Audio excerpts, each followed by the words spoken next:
Hi, friends. It's Laura. Happy Monday. I hope you're doing well. I'm back with another sort of like general reseller chat video. I had a couple of things come up this week that were out of the ordinary, and I thought I would stick them all together in a video and talk about them. The first thing that I will go over with you is my shirt. I got this on Depop. Look, how cool is this? It's a Miller High Life little witchy shirt. It's a true vintage. It's like super thin and soft and like awesome. I love it. I'll put the seller's information in the description below. She had a couple of like thin, cool, like 80s t-shirts that were similar to this. There was another one I almost got, but then I went with this one. Depop is so much fun for sourcing. It's not sourcing, just it's for buying for myself. I really enjoy it. It's so weird because Etsy is probably my favorite platform to sell on, even though I talk about Whatnot more than any other platform.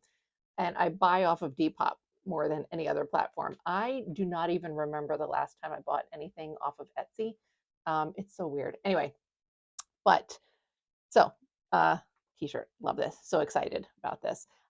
Next, let's talk about Mercari. Fuck Mercari. Let me just tell you that right now. So I decided to try to start selling on Mercari back in God, when was that? I think in April. Maybe it was earlier. I don't know. No, it's April now, Laura. Jesus Christ. February? I don't know. I decided to start selling on Mercari. Apparently, it feels like decades at this point. I have sold one item, which, by the way, I fucked up. That was on me. I fixed it. Customer was very happy, but I sold one item on Mercari, and that is it. And I was really going to give it the good old college try and try and like push to get my 5 sales on Mercari because as a new seller, Mercari would only allow me to list 100 items. And as with most platforms, the things that are going to get you sales are generally listing new items, um, making offers. I mean, you can pay to boost things or promote them or whatever the platform calls it, where you pay them extra money to place you higher in search, which is I'm morally opposed to altogether. So, you know, I do send out offers on Mercari, but Mercari has such a weird fucking offer system. Like you can't. It's so annoying. I know I've talked about it so many times. So on Mercari, if you list an item and 2 people like it, and you can send those 2 people an offer for 20% off. But then let's say 3 more people like it. Well, now if you want to send another offer out, the offer won't go just to the 3 new people who like it. It's going to go to all of them, all 5 of your likers. But because 2 likers already got an offer, Mercari insists that the next offer you send out has to be 10% lower than your last offer. And you have to keep getting progressively lower, right? So Poshmark has a setup where, if 2 people like it, you send out an offer for 20%, then 3 more people like the item. You can send another 20% offer, but it's only going to go to the new people who have never received an offer yet. Like that, I understand. That's totally acceptable. Depop, you can send a 20% off offer, and the same person will keep getting it over and over and over again. It's so annoying. Um, so, you know, I can see why, like, I think that Poshmark's method is probably the best of the three. Mercari's is fucking terrible because you're just forced to keep dropping your price lower and lower to be able to send out any kind of offers whatsoever. The alternative to that would be to just take it off altogether and then put it back up as a new item. But that's just a lot of work, especially because you might be doing this every couple of days. It's not like you leave it up for 3 months. So anyway, I had quickly reached my 100 items on Mercari. And once I hit that, you know, what else am I going to rely on to get sales? I can't rely on offers and I can't rely on new listings. Um, so what I was doing was I started taking all sorts of stuff off of Mercari. I feel like clothing doesn't do very well on there. It's harder to sell. I was going to try and focus more on glassware and stuff. So I was listing new stuff there or cross posting housewares and things like that, um, or like really unique clothing pieces. Um, but then one day I listed something on Mercari. I must have sent out an offer, and then I went in. for some reason I went into the app to send offers instead of doing it through Vendu where I normally kind of do it. And I saw something that said auto offer sent to liker, blah, blah, blah. And I was like, what the fuck is that? Because I don't have auto offers turned on for anything. I want to be in charge of my offers, you know? Um, and if you're not familiar already, I mean, it's pretty obvious, but auto offers just means that you have something set up where the site will automatically send out offers on your behalf, either as soon as somebody likes it or I don't know, an hour after, 3 hours after. There's all sorts of ways you can do it.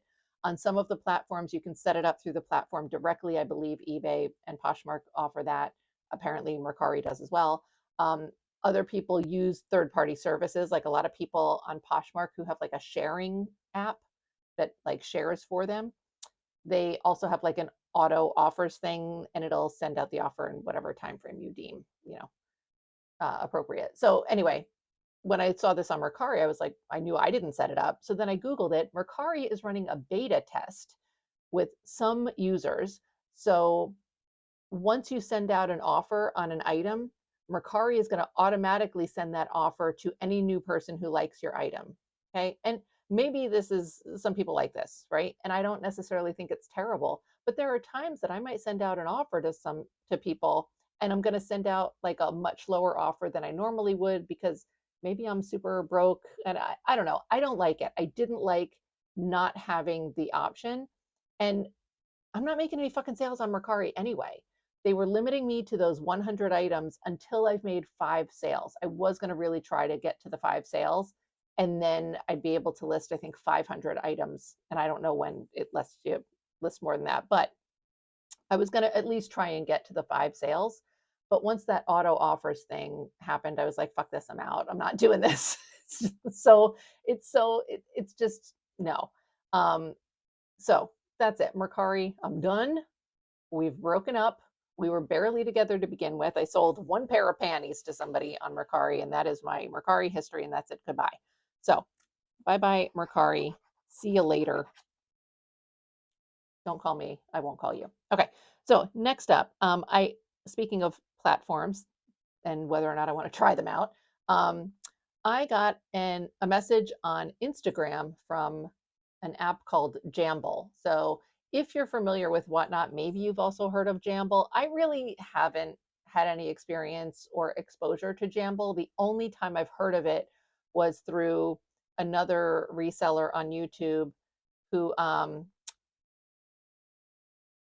basically makes gossipy videos. So I'm not going to go into that. It's like a guilty pleasure channel that I watch.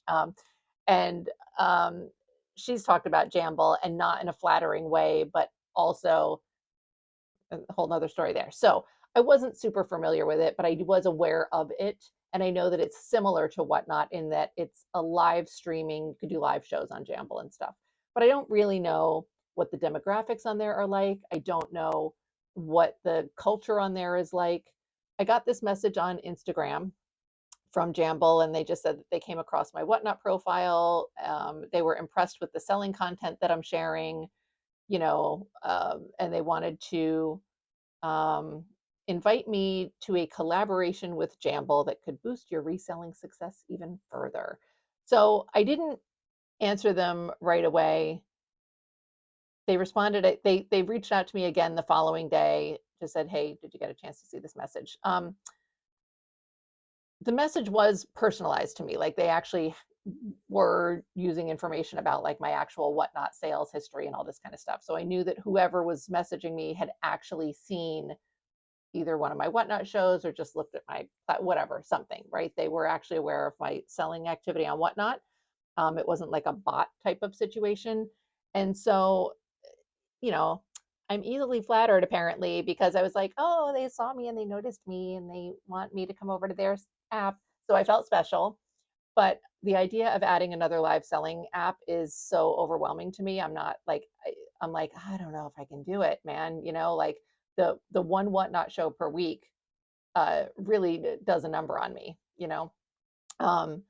but it's great. I mean, I love it. And I do rely on my Whatnot sales heavily. So it's good. But, I don't know if I don't even do 2 Whatnot shows a week, let alone let alone a totally different selling app. So at first I was thinking to myself like, yeah, let me look it up. And I didn't download the app. I haven't seen anything that it's doing. I kind of don't want to download another app, but um, I did try to Google it on YouTube, and I did find a couple of little videos, mostly some shorts, and they weren't great videos. And the people that were doing them seemed like a really young demographic. I mean, really young, like early 20s. Do you know what I mean? And sort of Y2K or modern type of aesthetic stuff. So I don't know what the women's vintage category over there is like, which isn't necessarily bad. The women's vintage category was really new on Whatnot when I started there, and that's done really well for me, and probably partially because I got in on that early. But I don't know. I just feel like it's a lot. So, you know, it also it seems like there might be no seller fees, or at least for live shows or something. I tried looking up the fees on Jamble, and it was sort of a mixed bag of stuff. I think that they have different fees for marketplace versus live selling. They do charge buyer fees in some instances. I don't know. So I was considering it. I don't know if I'll do it though. I did think about it and think, well, maybe I could do like my Whatnot show Thursday and then just take whatever doesn't sell in that Whatnot show and use those items for like a Jamble show Friday, Saturday, whatever, right on another day. The thing that really caught me up though was realizing that I would have to enter all of those things into Jamble separately. Jamble does interface with, I think, Poshmark and Depop, so you can like pull in your Poshmark or your Depop items. I mean, you can pull both in, I think, but if you cross post, you only want to do it once. But if I've got something listed on Depop or Poshmark, that's not going into a live auction show. Do you know what I mean? Now that's I've done real work on that, so now that's listed. My Whatnot work is my photos and my descriptions are like way less intense for Whatnot than they are for the other platforms. And so I'm not pulling shit in from Poshmark and then auctioning it off for a $15 start. You know what I'm saying? Um, so I don't know. I don't know. Like, I think it would be a very overwhelming amount of work for me. I don't know that I want to do it. So I'm kind of like putting it on a back burner in my head for now. Um, I had just said like I was interested in hearing more, and the person messaging with me, let's see, they offered to do 0% platform fees for the first month. Now I don't know if that's something that they would do for everybody. I don't know if they may be trying to grow their women's vintage category. I mean, I think that part of the reason that they're reaching out to me is because of my history on Whatnot. She didn't mention YouTube, but I don't know if maybe she saw me on YouTube. I mean, I don't have a huge YouTube following. I'm not like you know, I've got like 1,200 followers on YouTube currently. So I don't think it's like, oh, she's a big YouTuber, but um, anyway, so I don't know, the 0% fees for the first month. They would feature my shows at the top of the homepage to like give me a little more visibility early on, just again, temporarily in the beginning. They would sponsor some giveaways, which I don't tend to do a lot of giveaways. So I mean, and that's great if they're going to sponsor giveaways. That's really cool, but also it's not necessarily something I would continue to do going forward. I don't know. So, and they would unlock some free shipping options for the first couple of shows as well. Again, all that stuff is cool, but I don't really know enough about how the platform works. So I would have to go and like watch some shows and see the culture and stuff. I don't know, like Whatnot. A lot of people do like dollar starts, $3 starts, $5 starts, right? I've found a very comfortable $15 start kind of average for myself. But I don't know what Jamble's like. They're talking about free shipping. Free shipping is really cool, but I can't do free shipping and fund it myself if I'm doing like $15 starts. You know what I'm saying? So I don't know. We're gonna back burner that for a little bit. I think that the main reason that I'm considering it is because I felt flattered. Gonna lie. I think other than that, it sounds very overwhelming, and I'm not sure it's a good idea for myself. So moving on from Jamble, let's talk about. Let me see. I've got some Etsy stuff for this week. So number one, I had some returns in my what sold video. I talked about some of the returns. historically, so I accept returns on all of my platforms, at least in so much as they allow returns. So on eBay, I do free returns, which means that if somebody wants to return something to me on eBay, they don't have to pay for shipping. But on eBay, I don't do free shipping up front. Etsy is kind of reversed. I do free shipping up front on Etsy. If they want to return something to me, I accept returns, but the buyer pays the shipping back. On Depop, I've never gotten a return on Depop, but I would accept a return. And same thing, I do free shipping. They would have to pay the return shipping to me. And then on Poshmark, they don't really allow returns. So that's Poshmark's thing. So I don't worry about that. But um, I don't get very many returns at all, very infrequently. But when I get returns, they almost always come in threes.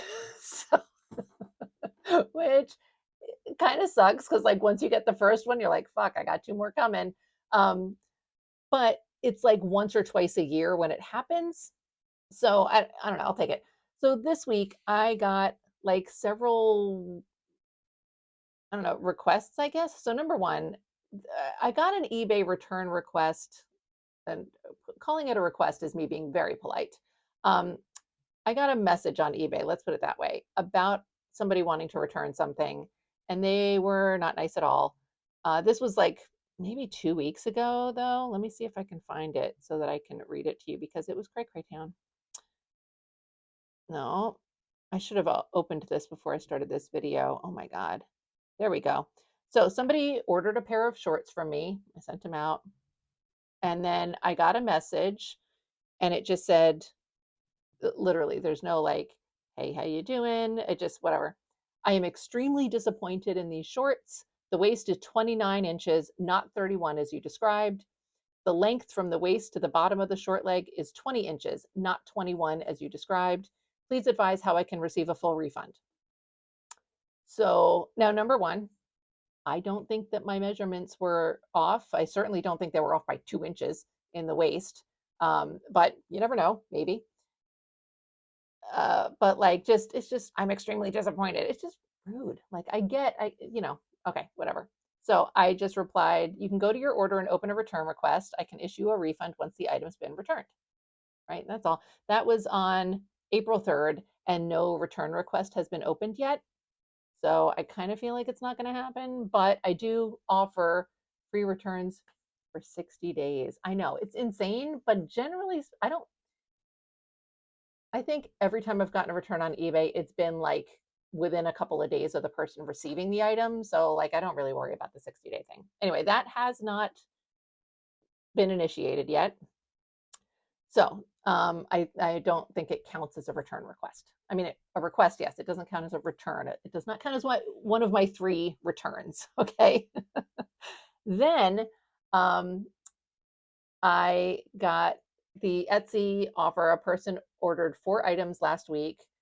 They sent me messages on Etsy.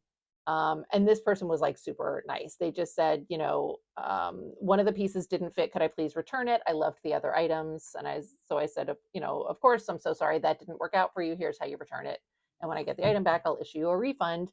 And then she sent a second message and said, could I also include this second item in the return? Like, it's just not quite working out for me, and that's fine. So, it's disappointing, but it's fine. Like, she was very polite. She sent the items back, pretty immediately. I've refunded her, so that's an actual return that happened. But the thing is, it's 2 items. So I'm hoping that counts as 2 out of my 3 if there's going to be like a 3 return thing happening. Then on eBay, I got another return request, again as a message. So the person just, she ordered a dress. She said that it was way too small in the bust and the rib cage area, and said, may I return it? Like super polite again. And I said, absolutely. I'm really sorry that it didn't fit. I said, if you just go to your purchase and start a return request, it's not a problem. So whatever. But she hasn't done that yet. That was only yesterday. So maybe she just hasn't gotten to it yet, so I'm not assuming that that's not happening. Sometimes when people send really nasty messages about a purchase, they like when they're very vitriolic, like I'm extremely disappointed these measurements were wrong. And especially if there's like multiple, like the measurements were wrong and this measurement was wrong and it's not the right color, whatever. The more things they try to stack up in the complaint, um, and they're like super aggressive, a lot of times I feel like they're just trying to get you to offer some sort of discount or to just refund you and be done with it, because almost, I don't want to say almost, a large majority of the time when I reply to those messages and say, please open a return request, they don't, like it's weird. So I think that they're just trying to see if they can get money out of you, I guess. I don't know. Maybe I'm being, um, you know, pessimistic about that. But when you don't open a return request, like you're extremely disappointed. I do free returns. Just open a return request. You know what I'm saying? So I don't know. Anyway, that's that. Um, the other thing, it's not a return. I was kind of, I don't know what to think of this. So my Etsy situation that I'm like very annoyed with. Um, hold on, let's see. So I made a sale. This was in my what sold video. There was a purse that I sold. It was like a 40s, 50s era cord purse. So it's this like very intricate, like crochet or knit purse. It's beautiful. And they're very sturdy and heavyweight and they're gorgeous. Like it's a very specific kind of purse. I had one of them listed um, for $49 and including the shipping, of course, as always. So somebody sent me an offer on Etsy for $35 on that purse. Now, Etsy's offer system is weird. And I think I don't know if it's in beta still. I signed up for it while it was in beta. Um, I think it's like a normal thing now, but as a seller, I have the Etsy app on my phone and I use that to do a lot of things. When I receive an offer on Etsy, the offer comes through as a message. And in the message, it says, like so and so sent you an offer, and then it gives you a link to the item. But you have to click the link to go and respond to the offer. And when you click a link, it wants to open it up in your web browser, not the app. Okay. I'm not signed into Etsy on the fucking web browser on my phone. Um, and so then when it goes to there, like whatever. So I always have to do everything through the desktop. So when the offer came through, I saw it, but it was like dinner time and I hadn't responded to it yet. But like 2 seconds later, I got a sale for the same purse for $49. And honestly, I thought that it sold to somebody else. I was like, cool, yay, full price. So then I got a message like 2 minutes later and it said it was like one of those like Etsy, you can like, I don't know, it's sort of like a help request on Etsy. It's like you can, I need help with this item, kind of thing. So they opened a help request and it said, I put in an offer for $35 and it immediately went through for the 49. Can you honor the 35? So this rubbed me the wrong way just because like clearly she did something, right? She sent an offer, but then like bought it instead. So she doesn't seem to understand how it works, I guess. I don't know. I have not made an offer on Etsy. I don't even buy things on Etsy. So I don't know what the end user experience is. I mean, I've bought things on Etsy before, but it's been so long. So I don't really know what the end user experience is on Etsy. But anyway, the fact that she said, can you honor it? It just feels like I made an offer that I didn't then give to her. Like that's the sound of it to me. And so it rubbed me the wrong way. So I wasn't responding to it because I was annoyed. And I can't respond to things like that when I'm annoyed. I have to like get over it and put my professional seller hat back on. And I was eating dinner and whatever, right? So I finally did respond to her. And because it's an offer I would have accepted. So, but that was the thing, I think, because she said, can you honor the 35? And like, you don't even know whether or not I was going to accept that offer. So, you know what I mean? Anyway, but I would have. So I replied and I just said, I can definitely make the adjustment for you. I said the sale came through before I was even able to view your offer, but I would have accepted it. So I'll make the adjustment a little bit later when I have access to a desktop. I said, and then I can have this shipped out tomorrow. Thank you so much. And I mean, I seriously, like she made the offer, the sale came through a minute or two later, like it was almost no time. And then her message came through. Like I answered very quickly. You know what I mean? Like I didn't leave her hanging. I did say like I'll put the refund in a little bit. I can't get to it now, but I answered her almost immediately. Okay. And then I shipped the item out. I did issue the refund that night. Um, and then I sent the item out the following day. Okay. And I don't even remember if I sent it priority or not. Now I want to check. I feel like maybe I bumped it up to priority, but I might be making that up. Let's see. Now I need to look because if I sent it out priority, I'd feel more justified. I already feel justified in my annoyance, and I'll tell you why in a second. Um, I bumped it up to priority, and it cost $6.66 because it was going fairly local. But that should have been a warning sign, 666. Anyway, so then she gets her item, and then I guess when did she get it? Item was delivered on the 14th of April. Same day, she leaves me a review on Etsy. 3 fucking stars out of 5. 3 stars. And it says, this bag is pretty, but too long for a clutch. Very floppy. The zipper is not smooth. It's made well and in great condition for its age. And then on Etsy, you can also, so you have like an overall review, like out of 5 stars, but then you can also review item quality, shipping, and customer service. And I think those are the 3 additional sort of things that you can rate individually. So she rated item quality as 4 stars, shipping is 5 stars, didn't rate customer service. Okay. So now I'm fucking pissed. Because, all right, let's talk about her issues. The bag is floppy, too long for a clutch. The zipper's not smooth. These are her claims. Now, was the zipper smooth? I'm going to be honest. I don't remember the last time I tried using that zipper. It was probably not like butter. It's a bag from the 40s or 50s, but it certainly wasn't. You didn't have to fight with it. You know what I'm saying? Like it worked fine. It worked fine enough that it's not even a thing that I considered mentioning.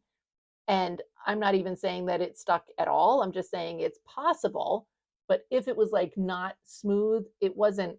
It was pretty normal. You know what I mean? It wasn't a difficult zipper at all.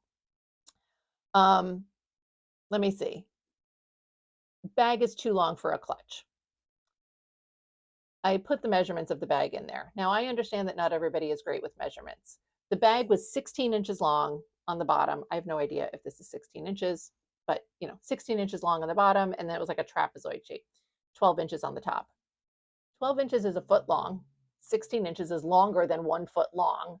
So while she may not be good with measurements, I feel like that's kind of, I don't know, I put the measurements in there. Now, I listed this a while ago. If I were listing this today, I would have included a photo of me holding the bag because of stuff like this, just to give it some scale. I didn't. So I kind of feel like, okay, like, is it my fault? No, but I would have done a better job with that today. And then very floppy. Yes, the bag was floppy. It's, you know, I don't think that occurred to me one way or the other. Honestly, some of those bags will have like a cardboard insert in them, so they are more stiff. Some are, the yarn is such a tight knit that it kind of gives it a stiffness. So, out of her, again, it's one of these things where she's just stacking up complaints in a way, but she also never messaged me once she got the bag. I mean, she was real quick to message me when she bought it accidentally and it wasn't the price she wanted to pay, but then she didn't reach out to me once she received it and she wasn't happy. So, and the other thing is, and a lot of buyers don't necessarily realize this, but when it comes to reviews for vintage sellers especially, generally speaking, the review is supposed to be about the experience with the shop. It's not necessarily a review of the item because I'm not making that item. somebody else getting a review of the item is not going to find that valuable because it's not like they can use that information for something else. Now, it is fair for me to be reviewed on how accurately I described the item or the condition of the item or the functionality of the item, etc. Right? But it sounds like she's criticizing the bag, not me as a seller. But the 3 out of 5 stars absolutely is about me as a seller as far as Etsy is concerned. Um, Now, thankfully, I have a lot of reviews on Etsy, and I'm not worried about this impacting me negatively. Etsy does have like a star seller thing, and if you get, too many low reviews, that can impact you negatively. Uh, I don't know. They say that it doesn't impact you in search. I'm not sure that I believe that, but it's just one review, so I'm not super worried about it from that perspective. It just makes me mad. you know? Now, grown-up professional business person Laura would normally have responded to this some way. I have not responded to her yet. I don't know that I'm going to. There are two different components of this. Number one, getting a 3 out of 5 star review, the buyer was clearly upset or at least aggravated, not happy with her purchase. So I have had this happen in the past where someone gets an item, they're not happy about it, and they leave me a negative review instead of messaging me. And generally speaking, I will reach out to the person and try to help fix the problem. I had somebody once on Etsy who received a piece of glassware from me, and the item was chipped, and I can't remember if it broke in transit or if it was like a minor chip that I just never noticed. I think he had purchased a couple of things, and one of them had this chip, and he was upset, so he left this negative review. And I messaged, I was like, I am so sorry. I said, I didn't even notice that. Da, da, da, da, da. And I think I just refunded him for the item, but like he was upset. It was something I hadn't noticed. I totally got it. And I was like, oh, I'm sorry, blah, blah, blah. And I believe he changed the review. I didn't ask him to. Um, but, you know, often I will reach out to the buyer because this is their way of letting me know that they're upset. In this case, I didn't reach out to the buyer yet because it's like, you've already been messaging me on Etsy. And so I was aggravated that, like, you clearly feel comfortable messaging me. Why wouldn't you reach out to me about this? And maybe I'm being petty spaghetti. I was definitely being petty, but, um, you know, and then in this instance, I think that the only thing she would potentially want, like, I would just be offering for her to return the item to me. Um, And in a case where I've done something wrong, like I didn't describe the item well, or the item was, damaged or something, or not functional in the way that she wanted it to be functional, I would pay the return shipping. Now, in this case, I don't know. Like, I feel like, could I have done a better job with the item description? Yeah, I think that the only thing, like the floppy thing, I get. I certainly didn't mention anything about it being soft sided or anything like that. The size is just like a weird. Am I required to hold it? No, I put the measurements in there. I'm sorry if you don't know what measurements are. Like, you know. And then the zipper. It's hard for me to say anything about the zipper. I feel like the zipper was probably fine, but I don't remember. I mean, I certainly didn't think that there was anything wrong enough with it that I needed to mention it in the item description. So I feel like the zipper was fine. Anyway, but the other component of dealing with a review like this is the public perception of the review. So on Etsy, the seller can reply to a review. The moment that I reply publicly, and that just means that, like, I can put in a reply so that anybody else looking at her review can see what my response to that review is. The moment that I do that, she's not able to change the review. I'm not able to get Etsy to remove it. Etsy wouldn't remove this review anyway. There's no reason for them to remove it. Um, so, but honestly, like in a case like this, I don't think she would change this review. Do I think that she left me a negative review as a way to prompt me to reach out to her to resolve an issue? Maybe. But uh, like I said, she already was messaging me. We already had a history of messaging one another. And this just came off to me as like very aggressive. You're leaving me a 3 star review. I was really mad about it. And I have not replied to the review publicly because I am not able to reply to it in a professional way. If I reply to this review, I'm going to end up putting something in there that is like, you know, passive aggressive, right? I I I'm just leaving it. I don't think it's gonna, when you look at my reviews on Etsy, like for the shop reviews as a whole, it's not the first review that comes up. It's the most recent review, but Etsy filters them by suggested, so it shows other reviews first. So this is not the first one that comes up. Um, if I replied to it, it would be something like, "I'm really sorry you weren't happy. The measurements were included in the listing. The zipper worked fine for me. I wish you would have reached out before leaving this review." It's going to be something like that, and that's not professional, so I can't do that.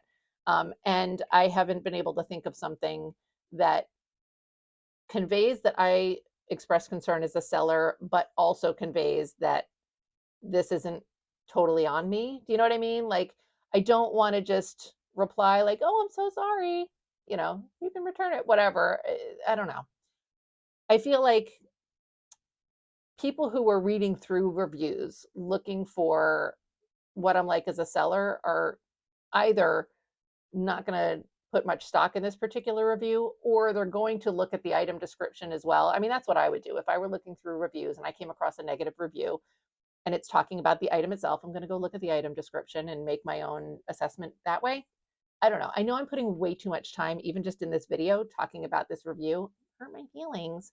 I feel like this is a common experience for sellers. We get negative reviews, we take it very personally, and there is definitely, in the world of resellers, there's absolutely this like, it's just business, don't take it personally. But, you know, and a lot of those sellers would just refund and move on, or they would just send her a message saying, "You can return it here." You know what I mean? Like, they're just like pow, pow, pow. And that's fine, I guess. I don't know. Like, I feel like the people who provide really warm customer service experiences that are like personalized, I feel like those people often do have emotional responses to stuff like this. I think it's normal to have an emotional response to something like this. Um, you know, Personally, I feel like by not responding to this at all, I feel like I'm not doing a great job at handling this situation. But I feel like you could have, I mean, I accept returns on Etsy, by the way. She didn't message me asking to return the item. So I kind of feel like the resolution that I would go for is to offer her a return. Um, she hasn't asked me for that, and she left me a negative. So I'm being petty in that I'm kind of like, "Oh, you want to just leave a negative review as a way to get my attention? Okay." And I'm leaving it there. You know what I mean? I feel like if she had reached out and sent me a message directly, I would have handled this a lot differently. Um, I don't know. It's just, am I being petty? Probably. But I haven't been able to get beyond the petty feeling yet. So I'm just not responding. And I feel like at this point, it's been long enough that I just may not be responding.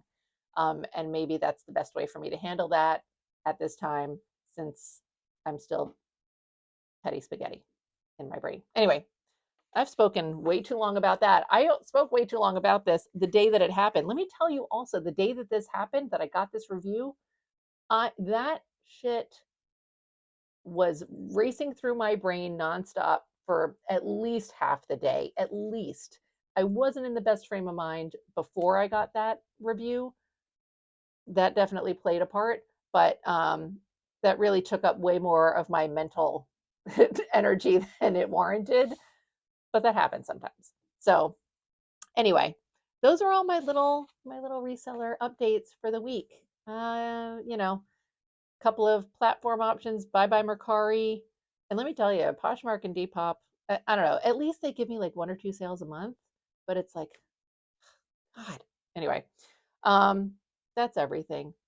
I am curious to know of any of your experiences with some of this stuff. Like, if you are a buyer, here's the thing with me as a buyer, would I ever leave a review? No. If for me to leave a negative review, you have to be egregious.